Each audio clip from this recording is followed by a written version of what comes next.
မှာပြီ ထိုင်ပြီးစင်အိုးမခောက်ကျလို့ထားတယ် ဆင်းမှာပြီခုဆိုရင်တော့ကျွန်တော်တို့ဆင်းပါ လှဝိုင်းအခုမှပဲ ဆင်းပါပြီ ဒီဖက်နဲ့ချွတ်လို့ရတာမ ရတာပေါ့ အကြာကြီးသွားမှာပေါ့ဟာ ခိနော်ဖနဲ့ချုံတယ် ရောင်းရင်ပြန် အော်ဟိုမှာလည်းဘွားတယ်လေလိုက်လိုက်အာမြင်ရရင်ဘယ်လိုလဲ အရင်အသက်ရှူကြရင်လေရဟိုင်းလို့လိုက်ရဘူး ဟာရလိုက်ဒီဘာနာမကူတော့ဒီစနေ ဟိုင်းဘိုင်ဘိုင်ဘိုင် Golden Bridge တတာ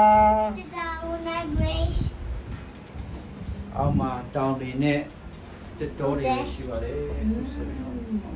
အရွယ်တရားပူများပါတယ်ရှင်ပူများပြီးတော့ဒီတော့အိတ်တော့မယ် ဟိုရောက်ခောက်ကျလို့ဂျူဒီ အမကနီအမဒီကထိုင်းကျင်တာဘယ်လိုပဲသွားလာ ခိုင်ဦးသားနေကြည့်ရမှာပုံမြင်ရတယ်ကျွန်တော်တို့လေ